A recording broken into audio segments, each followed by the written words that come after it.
کہ پہلے شوہر سے جب حضرت ام سلمہ کا نکاح ہوتا ہے تو پہلے شوہر سے ایک بیٹا پیدا ہوتا ہے اور 3 بیٹیاں پیدا ہوتی ہیں۔ اب حضرت ام سلمہ کی عمر ام المؤمنین میں سب سے زیادہ جس نے عمر پائی، آپ نے 84 سال عمر پائی ام المؤمنین حضرت ام سلمہ رضی اللہ تعالی عنہا نے، اور رسول اللہ صلی اللہ علیہ وسلم کی ازواج مطہرات میں سے سب سے آخر میں جس کا انتقال ہوا وہ ام المؤمنین حضرت ام سلمہ رضی اللہ تعالی عنہا کی ذات اقدس ہے۔ اور رسول اللہ صلی اللہ علیہ وآلہ وسلم نے جب ہجرت حبشہ کرنے کا ان کو کہا اور حبشہ کی جانب ہجرت کی، تو پہلی ہجرت کے اندر بھی یہ شامل تھی ام المؤمنین حضرت ام سلمہ اور ان کے خامن بھی، اور پھر یہ 1 سال کے بعد واپس آئے،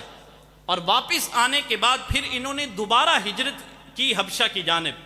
اور جب حبشہ کی جانب دوبارہ ہجرت کی نا تو پھر یہ واپس آئے تو رسول اللہ صلی اللہ علیہ وسلم کے چچا جناب ابو طالب انہوں نے مکہ کے اندر ان کو رہائش دی، اور مکہ کے اندر ان کی تربیت کے اوپر فوکس کیا، اور کھانا اور جو بھی باقی لوازمات تھے وہ سارے کے سارے جناب ابو طالب ان کے سارے جتنے بھی لوازمات ہوتے وہ پورے کیا کرتے تھے۔ اب دیکھیں کہ جب ہجرت کا واقعہ ہوتا ہے، سرکار دو عالم نور مجسم صلی اللہ علیہ وآلہ وسلم نے ان سے کہا، یعنی ام سلمہ سے، اور پھر جو ان کے خامن تھے ان کو کہا جاتا ہے ابو سلمہ، یعنی خود ان کا نام ام سلمہ ہے اور جو ان کے خامن ہیں انہیں ابو سلمہ کہا جاتا ہے۔ اب بڑا جو دردناک واقعہ ہے، جب آپ مکہ سے ہجرت مدینہ کی جانب کرتے ہیں اور دل خون کے آنسو روتے ہیں اس واقعہ کو سن کر کہ ام المؤمنین جو ہماری ماں ہیں کس قدر مشکلوں سے، مصیبتوں سے، آزمائشوں سے گزر کر ایک اپنے لمبے سفر کو، اپنی زندگی کا جو ایک حصہ ہے اس کے اندر کس طرح انہوں نے اپنی قربانیاں پیش کی۔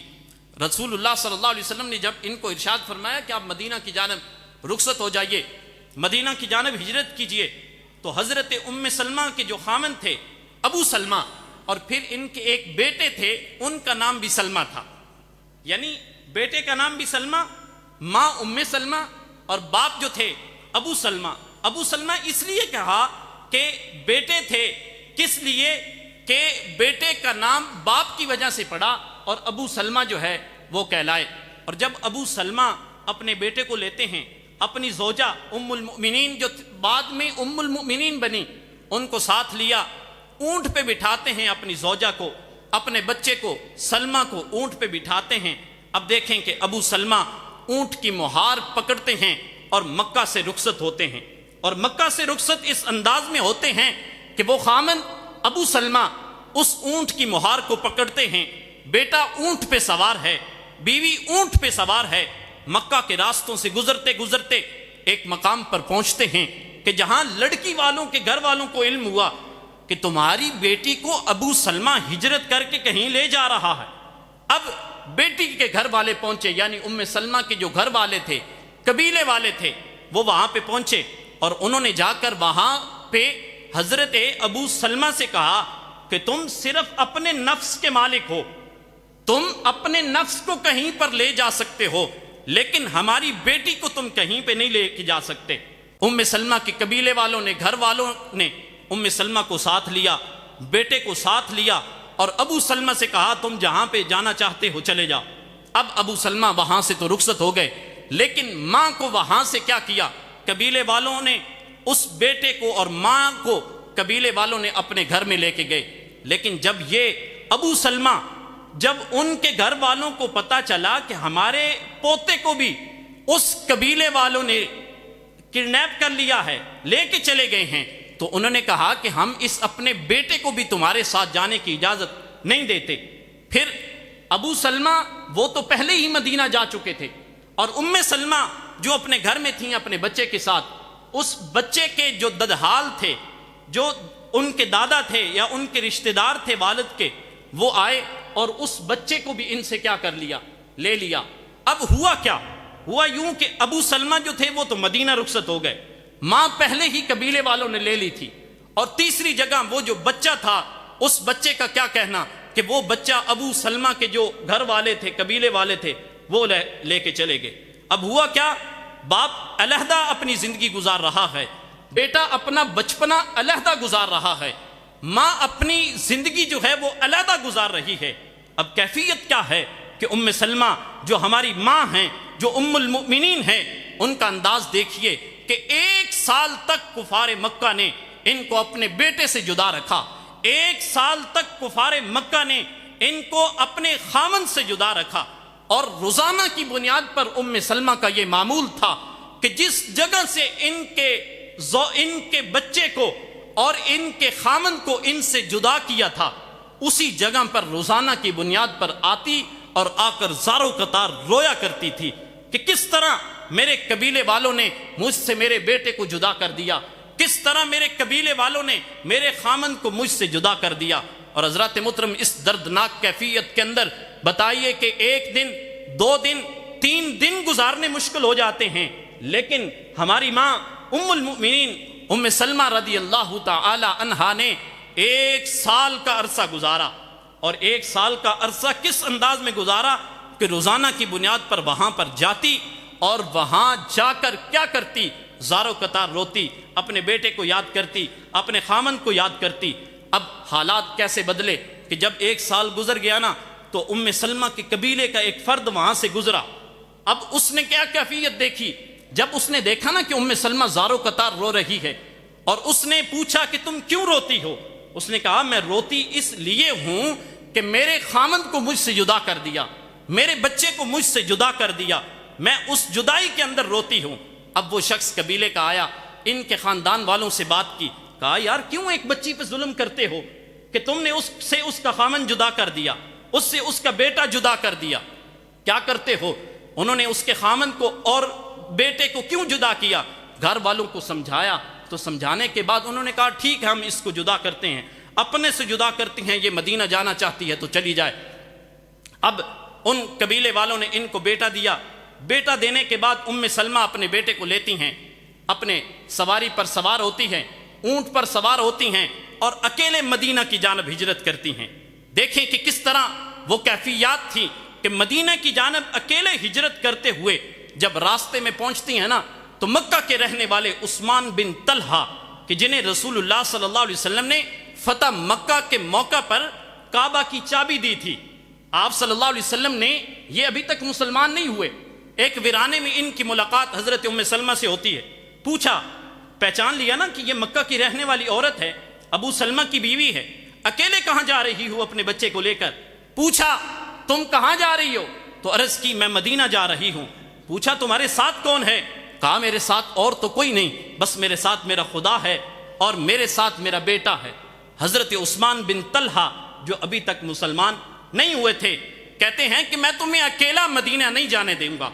کہ تو کیسے مکہ کی عورت ہو کر اکیلے مدینہ کی جانب سفر کرے گی، اور یہ میری عزت گوارا نہیں کرتی۔ حضرت عثمان بن طلحہ جو ابھی تک مسلمان نہیں ہوئے تھے، ام سلمہ سے کہا کہ اس طرح ہے تم اپنی سواری پر سوار ہو جاؤ اور میں تمہارے اونٹ کی مہار پکڑ کر تمہیں مدینہ کی جانب لے کر جاتا ہوں۔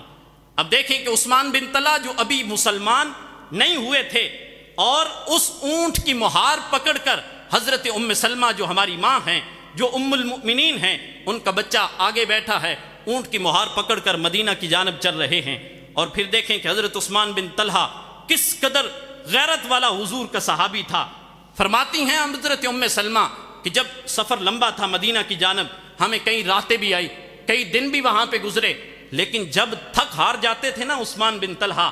کرتے کیا تھے؟ کرتے یہ تھے کہ کہیں چھاؤں کے نیچے میری سواری کو کھڑا کرتے اور خود دور چلے جاتے، اور مجھے کہتے کہ اے ام سلمہ سواری سے اتر کر ریسٹ کر لو، آرام کر لو۔ حضرت ام سلمہ فرماتی ہیں جب عثمان بن طلحہ دور چلے جاتے، میں سواری سے اترتی، آرام کرتی، جب صبح ہو جاتی نا، پھر آتے میری سواری کو تیار کرتے، تیار کرنے کے بعد مجھے کہتے ہیں ام سلمہ تم تیار ہو جاؤ، سواری پر سوار ہو جاؤ، اور خود دور جا کر کھڑے ہو جاتے اور اپنے چہرے کو بھی دوسری طرف کر لیتے۔ اور یہ کیفیت تھی حضرت عثمان بن طلحہ کی، اور اس کیفیت کے اندر آپ نے سارے کا سارا سفر گزارا۔ اور پھر حضرت ام سلمہ فرماتی ہیں کہ یہ انداز تھا کس کا؟ عثمان بن طلحہ کا۔ مجھے مدینہ تک جب تک چھوڑ نہیں لیا، اور کہتی ہیں کہ جب مدینہ پہنچی نا، حضرت ام سلمہ کہتی ہیں اور اپنی زندگی میں کہا کرتی تھی، خدا کی عزت کی قسم، عثمان بن طلحہ جیسا میں نے غیرت والا حضور کا صحابی کوئی نہیں دیکھا کہ جس نے اپنی نظر اٹھا کر بھی میری جانب نہیں دیکھا۔ آج ہم مارکیٹوں میں، بازاروں میں بیٹھتے ہیں اور کوئی عورت مارکیٹ کے اندر، بازار کے اندر داخل ہوتی ہے، جب تک ہماری نظروں سے اوجھل نہیں ہو جاتی تب تک ٹک ٹکی باندھ کر ہم اس کی جانب دیکھتے ہیں۔ کیا حضور کے صحابہ نے ہمیں یہ عقیدہ دیا تھا؟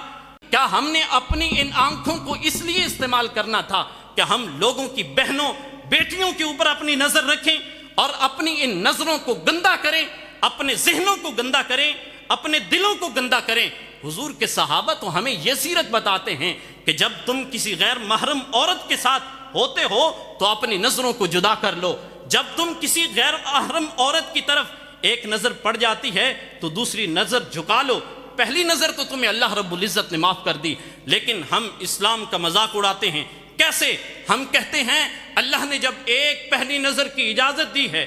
جتنا جی چاہتا ہے جی بھر کے دیکھو۔ اللہ رب العزت ہمیں معاف فرمائے۔ ہم کہاں پر کھڑے ہو گئے مسلمان؟ ہمیں اپنی ان زندگی کی جو کیفیات ہیں ان کو دیکھنا ہوگا کہ ہم اپنی شب و روز کس طریقے کے ساتھ گزار رہے ہیں۔ پھر دیکھیں کہ یہی ام المؤمنین تھی جو حضور کے حرم میں آتی ہیں۔ ان کے پہلے جو خامن تھے ان کا وصال ہوا تو سرکار دو عالم صلی اللہ علیہ وسلم کے صحابی، پہلے خلیفہ حضرت سیدنا ابو بکر صدیق رضی اللہ تعالی عنہ نے نکاح کا پیغام بھیجا۔ جب حضرت صدیق اکبر نے نکاح کا پیغام بھیجا، آپ نے ریجیکٹ کر دیا۔ پھر دوسرا پیغام حضرت سیدنا فاروق اعظم نے ان کو بھیجا، ام المومنین حضرت ام سلمہ رضی اللہ تعالی عنہا کو، کہ میں آپ کو نکاح کا پیغام بھیجتا ہوں۔ آپ نے پھر بھی ریجیکٹ کر دیا۔ پھر تیسرا پیغام نبی رحمت صلی اللہ علیہ وآلہ وسلم نے بھیجا ام سلمہ کو۔ جب حضور اکرم صلی اللہ علیہ وسلم کا یہ پیغام پہنچا نا ام سلمہ رضی اللہ تعالی عنہا کو، کہنے لگی اس سے بڑھ کر اور فضیلت کی بات کیا ہو سکتی ہے۔ اور جب ان کے پہلے خامد فوت ہوئے تھے نا، تو فوت ہونے کے بعد یہ ایک دعا مانگا کرتی تھی۔ اب وہ دعا کیا تھی کہ جب ان کے خامد فوت ہوئے تو یہ دعا کرتی تھی، اللہم اجرنی فی مصیبتی، اے اللہ اس مصیبت کے اندر مجھے اجر عطا فرما۔ اور یہ ہمیں بھی تبلیغ ہے، تلقین کی گئی کہ جب بھی تمہارے اوپر کوئی مصیبت آتی ہے، پریشانی آتی ہے، تو اللہ رب العزت سے اس مصیبت پر تم کیا مانگو؟ اجر مانگو۔ تو یہ دعا کیا کرتی تھی اپنے خامند کے فوت ہونے کے بعد، اللہم اجرنی فی مصیبتی، اے اللہ مجھے اجر عطا فرما اس مصیبت کے اندر، واخلف لی خیرا منہا، اور اس سے بہتر مجھے عطا فرما۔ اب دیکھیں نا کہ ام سلمہ کے پہلے شوہر فوت ہوتے ہیں، تو پہلے شوہر جب فوت ہوئے نا تو دل کے اندر کہتی ہیں گمان ہوتا تھا کہ ابو سلمہ سے بڑھ کر مجھے اچھا خامند کون ملے گا۔ لیکن جب رسول اللہ صلی اللہ علیہ وسلم کے ساتھ آپ کا نکاح ہوتا ہے تو کہتی ہے یہ اس دعا کا نتیجہ ہے کہ میں جو دعا مانگتی تھی، اللہم اجرنی فی مصیبتی واخلف لی، کہ اللہ رب العزت اس کے اندر خیرا منہا، کہ مجھے خیر عطا فرمائے، اس سے بہتر عطا فرمائے۔ اور کہتی ہیں کہ جب رسول اللہ صلی اللہ علیہ وسلم سے جب میرا نکاح ہوا تو میں نے کہا کہ میری دعا جو ہے یہ قبول ہو گئی کہ اللہ رب العزت نے ابو سلمہ سے بھی بڑھ کر مجھے شوہر عطا فرمائے، بہتر شوہر عطا فرمائے۔ اور جب رسول اللہ صلی اللہ علیہ وسلم کے ساتھ آپ کا نکاح ہوتا ہے اور اپنی زندگی کی شب و روز گزارتے ہیں، تو میں نے پہلے ذکر کیا کہ سب سے زیادہ روایات ام المؤمنین حضرت سیدہ عائشہ صدیقہ رضی اللہ تعالی عنہا کی ہیں، اور دوسرے نمبر پر جس کی ام المؤمنین کے اندر، ازواج مطہرات کے اندر روایات کی تعداد ہے، وہ ام المؤمنین حضرت ام سلمہ رضی اللہ تعالی عنہا کی ذات اقدس ہے۔ اور حضور اکرم صلی اللہ علیہ وسلم کی محبت کا انداز دیکھیے کہ سرکار دو عالم صلی اللہ علیہ وسلم کا معمول تھا، حضور کی سیرت کو ہم بیان کر رہے ہیں کہ حضور اکرم صلی اللہ علیہ وسلم کی زندگی کا معمول یہ تھا کہ سرکار دو عالم صلی اللہ علیہ وسلم عصر کی نماز پڑھتے اور پڑھنے کے بعد جتنی بھی ازواج مطہرات ہوتی ان کے حجروں میں جایا کرتے، اور سب سے پہلے جس کے حجرے کے اندر رسول اللہ صلی اللہ علیہ وسلم تشریف لے کے جایا کرتے تھے وہ ہماری ماں ام المؤمنین حضرت ام سلمہ رضی اللہ تعالی عنہا کی ذات اقدس ہے۔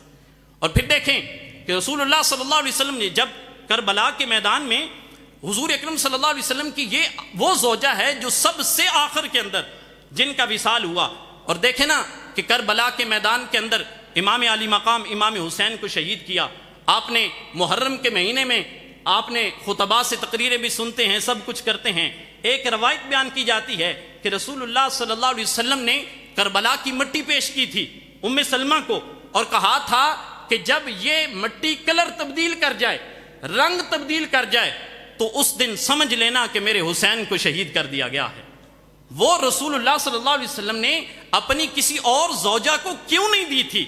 اس لیے دی تھی کہ حضور اکرم صلی اللہ علیہ وسلم جانتے تھے، پہچانتے تھے کہ آپ صلی اللہ علیہ وسلم کی ازواج مطہرات میں سب سے آخر کے اندر جس کا انتقال ہونا ہے وہ کسی اور زوجہ کا نہیں۔ جب کربلا کا مارکا پیش آئے گا اس وقت اگر کوئی حضور کی زوجہ حیات ہوں گی، زندہ ہوں گی، تو صرف اور صرف ام المؤمنین حضرت ام سلمہ رضی اللہ تعالی عنہا ہوں گی۔